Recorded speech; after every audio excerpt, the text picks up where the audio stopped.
Le programme de microfinance rurale PMR d'une durée de 8 ans, 2010-2018, est une initiative novatrice conjointement développée par le gouvernement de la République du Mali et le Fonds international pour le développement agricole FIDA.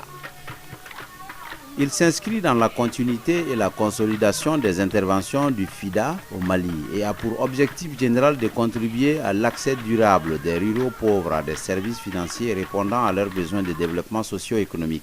Alors le FIDA a toujours considéré l'inclusion des ruraux pauvres dans les systèmes de microfinance comme une priorité. Et le FIDA avait travaillé déjà avec beaucoup de projets sur ces questions-là. Mais les actions, les activités étaient un peu dispersées et avaient besoin d'être restructurées. Donc le PMR avait pour objectif justement de faciliter la restructuration des caisses existantes, la diminution des coûts. Et donc c'était un travail effectivement de réhabilitation et d'amélioration des performances de l'existant. Donc c'est sur cette base-là que le PMR a été créé. L'initiative est partie de 3 constats.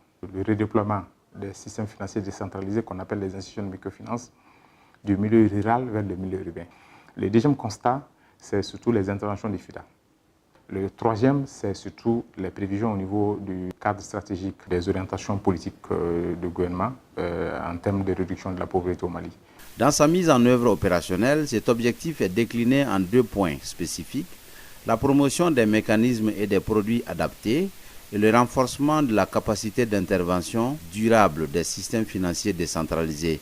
Le programme est articulé autour de 3 composantes: la facilitation de l'accès aux services financiers, l'appui à la viabilité des SFD et la coordination, gestion et suivi-évaluation du programme. Le programme de microfinance rurale PMR intervient dans 5 régions administratives que sont les régions de Kayes, Koulikoro, Sikasso, Ségou et Mopti. Ces ciblages géographiques couvrent les zones d'attraction territoriale et points de service ciblés de 15 SFD partenaires dans ces 5 régions. Au moins 415 000 personnes au sein des populations rurales à faible revenu sont ciblées pour bénéficier des appuis du programme. Ces cibles finales sont constituées par les ménages agricoles qui ont à des degrés divers des besoins spécifiques de crédit pour équilibrer et gérer la trésorerie de leurs activités, couvrir leurs besoins de base ou investir. Les organisations paysannes porteuses d'une demande de crédit productif pour assurer des prestations de services au profit de leurs membres, les promoteurs individuels d'initiatives économiques à la quête d'un crédit et plus particulièrement les femmes et les jeunes ruraux auxquels le programme accorde une attention particulière en vue de favoriser leur accès au financement de leurs activités génératrices de revenus. Les coûts totaux du programme sont estimés à 20 milliards 280 millions de francs CFA. Le financement est assuré à travers un prêt du Fonds international pour le développement agricole FIDA d'un montant de 12 milliards 747,4 millions de francs CFA correspondant à 62,86% des coûts. Un don du gouvernement canadien de 5 milliards 365 millions de francs CFA, soit 26,45%. Ça, c'était une excellente surprise et ça montre aussi l'efficacité du projet puisque les Canadiens sont venus nous voir en disant on a des financements, des reliquats de financement. Est-ce que vous seriez d'accord pour que nos financements abondent le PMR? Donc ça, c'est quand un autre bailleur de fonds vient vous dire ça, c'est la preuve qu'il y a confiance et aussi c'est la preuve que les activités qui sont déjà menées sont bien évaluées et sont réussies. Donc là, c'était vraiment une excellente opportunité. Ça a permis de donner une autre dimension au PMR en travaillant avec différentes SFD. Avec les financements additionnels que nous avons reçus pour la seconde étape du projet, nous avons élargi tout de suite à 5 régions parce qu'on a reçu, la demande est très forte sur le projet, les besoins étaient vraiment très forts sur le projet. Nous avons élargi notre zone d'intervention, donc nous avons gagné en visibilité. Donc de 3 régions, nous sommes allés à 5 régions. Et déjà, dans ces 2 nouvelles régions, Sikasso, Kayes, nous avons également étendu l'accompagnement des femmes et des jeunes à une proportion très importante dans ces nouvelles localités. Et également, ce qu'il faut noter, c'est que nous avons commencé avec 6 institutions, 6 systèmes financiers décentralisés, institutions de microfinance. Et avec le financement additionnel de la coopération canadienne, nous avons également amélioré notre portée de 6 à une quinzaine aujourd'hui d'institutions de microfinance avec lesquelles nous travaillons. Donc ça nous a permis vraiment de gagner en visibilité, de gagner en portée et de gagner en résultat. La contribution du gouvernement du Mali et celle des SFD bénéficiaires sont respectivement estimées à 1,866 milliard de francs CFA, soit 9,20% des coûts totaux correspondant aux droits de douane et taxes, et 302,4 millions de francs CFA, soit 1,49% des coûts totaux comme leur participation à la subvention dégressive. La tutelle institutionnelle du programme est assurée par le ministère de la Promotion de l'Investissement et du secteur privé. La maîtrise d'ouvrage du programme relève du ministère de l'Agriculture. Cette disposition permet en effet de mieux tirer parti du niveau de déconcentration de ces départements, plus favorable au suivi de proximité des activités de terrain, au regard de l'étendue de la zone d'intervention, de la nécessité d'intégrer efficacement les dimensions financières et non financières des opérations et de renforcer le partenariat entre les systèmes financiers décentralisés et les organisations paysannes. Du lancement officiel de ces activités en 2011 à nos jours, le PMR a atteint et même dépassé les principaux résultats à atteindre avant son achèvement prévu en septembre 2018. Ces résultats attendus portent sur des indicateurs relatifs à notamment l'envergure géographique du programme et son ciblage, l'accès des ruraux au service des SFD, la contribution au financement de l'économie agricole, la viabilité des SFD, l'appui au secteur de la microfinance. Comme premier coup de pioche au démarrage du programme, le programme de microfinance rurale a commencé par la restructuration et le renforcement des systèmes financiers décentralisés. À titre de rappel, selon le document de conception finale du PMR, la raison d'être du programme réside principalement dans la nécessité d'accompagner les institutions dans la durée afin de jeter les bases de leur maturité institutionnelle et de leur viabilité. Je suis Ali Cissé, je suis le directeur général de CVK-ON Ségou. CVK-ON Ségou, ce sont les caisses villageoises d'épargne de crédit autogérées en zone office du Niger. Ségou, c'est une institution de microfinance basée dans la région de Ségou et une partie de la région de Mopti, notamment dans les cercles de Ségou, Nyono, Massina et Tenenkou. C'est un regroupement de trois institutions de microfinance qui avaient la même approche méthodologique et qui œuvraient dans le même environnement, en tout cas géographique, et avec les mêmes partenaires initiaux. Alors, c'était des petits réseaux très morcelés avec un dispositif très faible. Et avec la nouvelle réglementation qui est en cours actuellement, il fallait s'y conformer. Et donc, il a fallu, dans le cadre de la professionnalisation, nous avons estimé qu'il faut se regrouper. Et c'est ainsi que nous avons sollicité l'appui du PMR qui a répondu favorablement à ce processus et nous a appuyés dans tout le schéma de regroupement.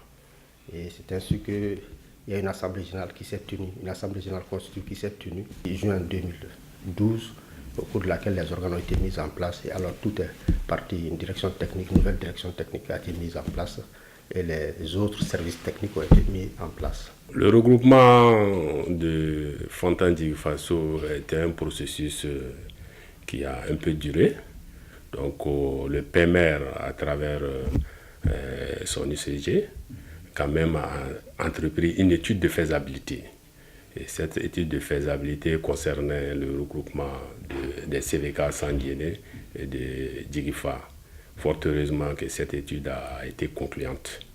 Et c'est de là où est venue l'idée vraiment de se regrouper et qui a été quand même une décision maintenant qui a été libre et une décision quand même volontaire. C'est un mécanisme qui a été monté de façon professionnelle, moi je vous l'avoue, et qui a décidé de toucher l'ensemble des acteurs qui interviennent dans le monde rural. Et c'est dans ce cadre que l'association professionnelle des systèmes financiers décentralisés que je préside est rentrée en partenariat avec le programme de microfinance rurale, dans le but, d'accompagner notre association à mieux accompagner ses membres, qui sont les acteurs réels sur le terrain, pour pouvoir atteindre leurs objectifs. 2, à accompagner notre association à améliorer son image de marque, après des événements successifs qui se sont passés. 3, à accompagner l'association à pouvoir résoudre un gros problème aujourd'hui qui existe dans le secteur, c'est le problème du financement. Et 4, et accompagner l'association professionnelle aussi à renforcer les capacités de ses membres. Les relations que nous avons avec ce programme-là, c'est que c'est un programme qui a été conçu pour appuyer la politique de l'État. Donc c'est vraiment des relations étroites que nous avons avec ce programme-là. Si ce programme n'existait pas, il fallait créer ce programme-là. Ce programme appuie tous les SFD. Actuellement, ce programme travaille avec 15 SFD. Ce programme travaille avec les 3 structures d'encadrement du secteur de la microfinance. Ce programme travaille avec 9 ONG partenaires. Tout ça, c'est dans le cadre effectivement de la création d'un environnement favorable au secteur de la microfinance et créer effectivement une inclusion financière et contribuer effectivement à la réduction de la pauvreté, surtout en milieu rural. Donc c'est vraiment des relations étroites que nous avons. C'est notre bras financier. Pratiquement, et en tout cas l'essentiel des activités aujourd'hui qu'on a pu réaliser, c'est sur le financement de ce programme-là. C'est les activités du projet PMR qui nous ont permis d'identifier les SFD les plus solides avec lesquels on pouvait travailler pour les 2 premières régions, mais aussi sur les 2 secondes régions, sur Caille et Ségou. Et aussi, le PMR nous a aidé à identifier les besoins de formation des agents de ces SFD pour les adapter à la nature du travail qui leur était demandé par rapport au projet FIER.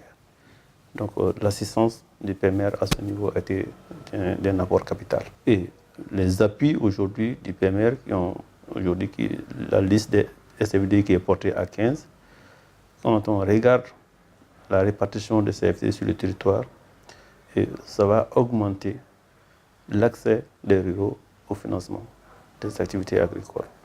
Surtout que dans le cadre du projet FIER, les SFD doivent ouvrir 17 guichets supplémentaires de proximité. Ça signifie qu'on va développer un service financier de proximité au profit des ruraux. Le PMR a joué un rôle très important au niveau d'autres projets du FIDA comme le PAPAM et surtout le projet FIER également, c'est-à-dire en fait en apportant l'expertise pour aider l'inclusion des jeunes ruraux, l'inclusion des cibles de ces différents projets dans des institutions de microfinance. Donc en fait le PMR a joué un rôle transversal en aidant les autres projets aussi à intégrer la dimension microfinance dans leurs activités. Donc ça c'est très intéressant parce que l'idée du gouvernement et du FIDA, c'est de transformer les différents projets du FIDA en un programme global dans lequel tous les projets vont travailler ensemble. Et donc là, l'idée, c'est que FIER, PMR et plus tard inclusif, soient dans un même bâtiment, travaillent ensemble, partagent du personnel et donc créent un vrai programme d'activité et non pas des activités en parallèle. Et donc là, grâce à l'activité du PMR, grâce à l'activité de FIER et grâce au lien entre ces 2 projets, on va réussir à aboutir à une approche programme. L'approche de mise en œuvre est bâtie autour de l'unité de gestion et des partenaires de mise en œuvre. Les bureaux de titres, les ONG, les systèmes financiers décentralisés. Dans ce processus, nous pouvons retenir 2 aspects comme innovation majeure du PMR.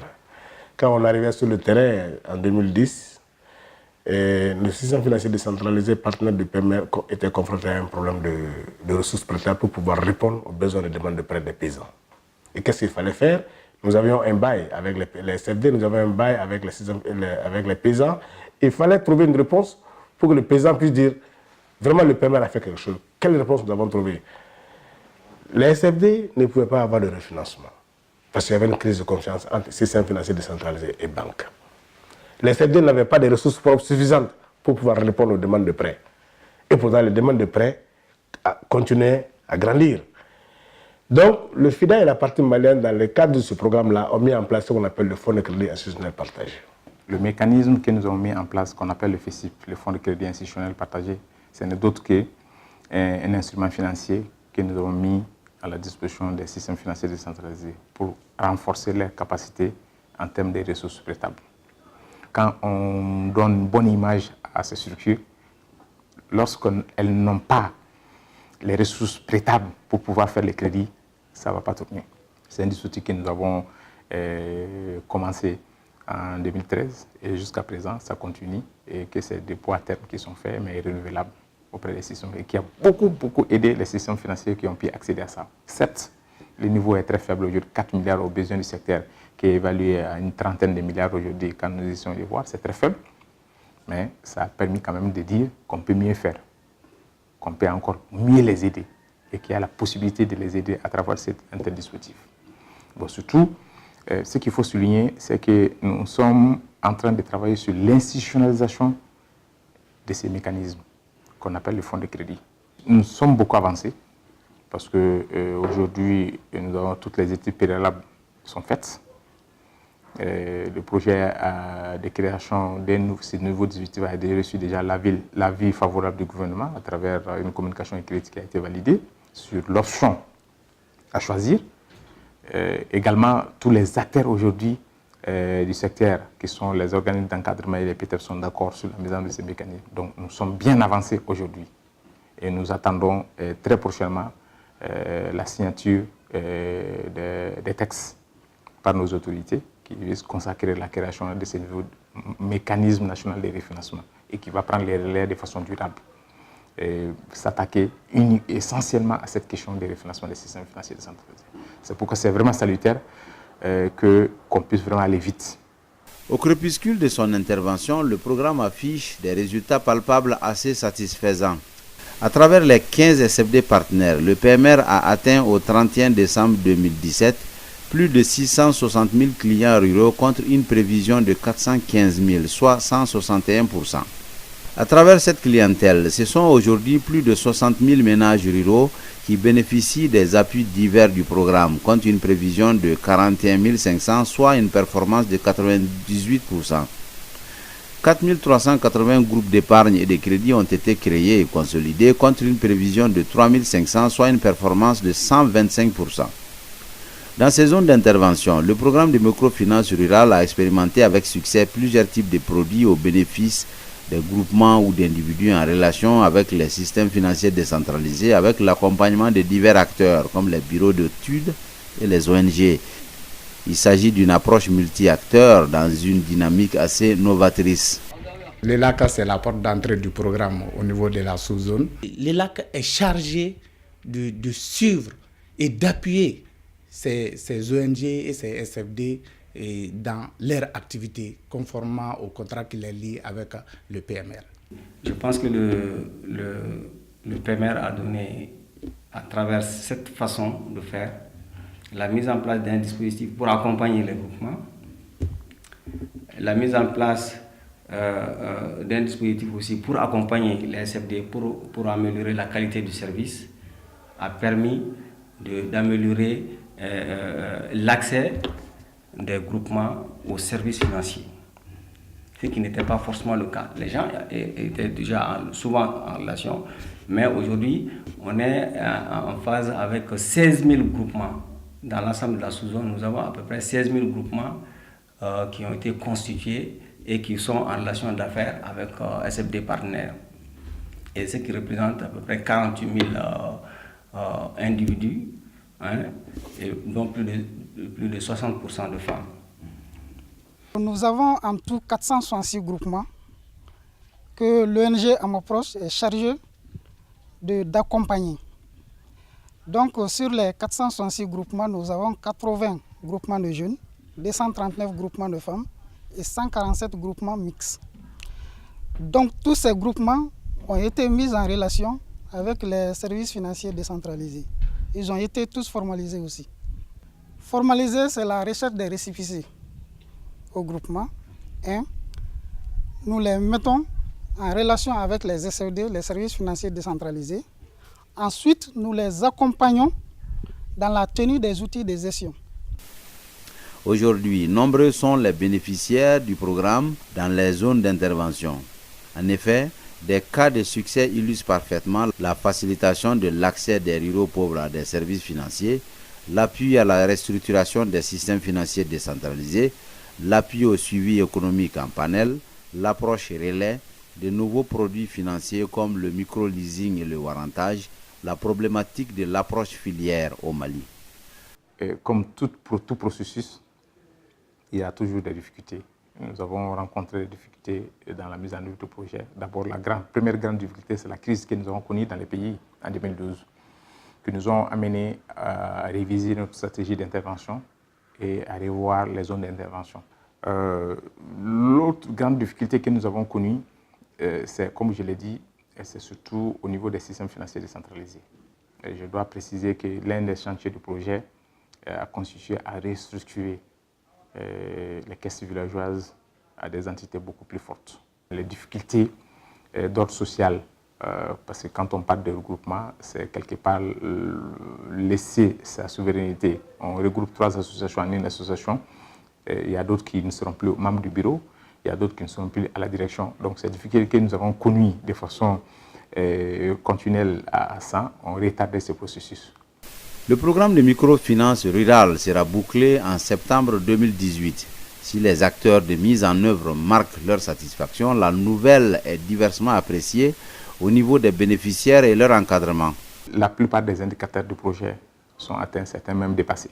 Nous sommes à un taux d'exécution financière de plus de 90%. J'allais mettre dessus le prêt FIDA, nous sommes à plus de 95% des décaissements, ce qui est exceptionnel au Mali et surtout à une période de crise. Le PMR en fait a très bien réussi ses activités. C'est un projet qu'on considère comme vraiment un projet à succès, vraiment un success story comme on dit en anglais. Beaucoup de choses ont été faites, les objectifs ont été atteints, même dépassés sur certains aspects. La fusion des caisses a pu s'opérer. Le PMR a inclus plus de 100 000 personnes, donc plus de 100 000 personnes des groupes démunis ont été intégrées dans des systèmes de microfinance. Et donc, c'est un projet qui a donné très bons résultats. Donc on a un projet qui a été bien géré et qui a donc donné entière satisfaction. Ce qui reste à faire, c'est beaucoup achever les chantiers de restructuration des caisses que nous avons entamés, surtout les caisses villageoises que nous avons entamées. Le processus est vraiment, il ne reste pas grand-chose encore, mais je pense que d'ici là, nous pouvons boucler ce chantier. Ça, c'est vraiment important. Ce qui reste à faire, c'est surtout l'institutionnalisation des festifs dont nous avons parlé. Parce que, je le dis, c'est un espoir du secteur aujourd'hui de voir ces mécanismes naître en termes d'institutions autonomes, à pouvoir lever des fonds pour pouvoir s'attaquer, en tout cas, et refinancer les institutions financières décentralisées. Ah, PMR manata, ni yɛrɛ kɔni hakili sinsin ye cogoya min na m'an ka dɛsɛ n yɛrɛ kɔrɔ bilen. U ye kalanw ɲɛw jira an na, ka wariw kolokolo cogo ɲɛ jira an na, k'a ni kɛsu ɲɛ jira. Dès le départ, on savait que le PMR n'allait pas être une structure pérenne. C'est un projet qui a une durée de vie. Et le PMR, même dans sa composante pérennisation des activités, avait entrepris ça. Nous sommes inscrits à cette démarche. Et je pense bien que nous pouvons, même après le PMR, nous pourrons quand même continuer à développer nos activités, à vivre sans le PMR. Nous, on est les techniciens du développement. Alors, je crois qu'il y a un dispositif de pérennisation qui a été mis en place par le PMR pour pouvoir assurer ces rôles-là. Ça, c'est le dispositif relais. Qu'est-ce qu'il faut faire pour que ce processus-là continue même après le PMR? Donc, nous avons réfléchi à identifier des insiders, des gens qui sont au niveau local, au niveau communautaire, qui sont au sein des groupes, qui sont les mieux préparés, qu'on appelle les relais. On les a identifiés avec la participation des groupements, avec la participation des leaders communautaires qui sont prêts, c'est 1093 relais, qui sont prêts aujourd'hui à travailler, à prendre le relais. Les attentes du FIDA ont été satisfaites, celles du gouvernement aussi, je crois. Et donc c'est sur cette base qu'on a décidé de mettre à l'échelle les résultats du PMR avec un nouveau projet qui s'appelle Inclusif, qui va permettre justement d'étendre les activités du PMR à d'autres régions, à d'autres systèmes de microfinance pour encore augmenter l'impact.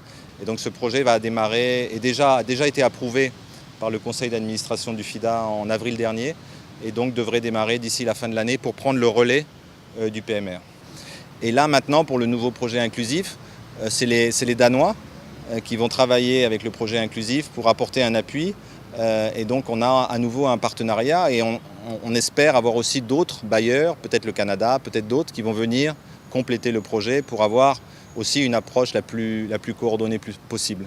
Oui, le motif de certification, c'est qu'aujourd'hui, plus de 400 000 personnes qui ont pu accéder à un service financier décentralisé grâce aux efforts du projet.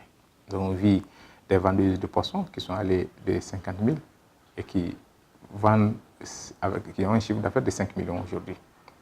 Parce que grâce à l'accompagnement de qualité, l'alphabétisation que nous avons donnée, l'éducation financière que nous avons donnée, la vie associée que nous avons donnée et la mise en relation pour avoir le premier crédit au niveau d'une institution de microfinance. Et maintenant, après 3 ans, 4 ans, le chiffre d'affaires de 50 000 se retrouve à des millions. Je pense que c'est un motif de satisfaction. Mais il reste beaucoup à faire.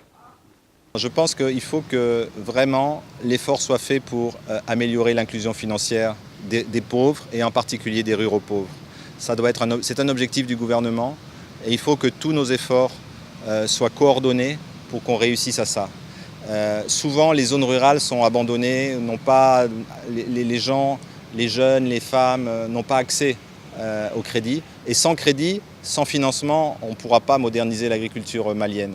Donc une des priorités, c'est vraiment que tous ensemble, on mette tous nos efforts de façon coordonnée pour atteindre cet objectif d'inclusion maximale des ruraux pauvres dans les systèmes financiers.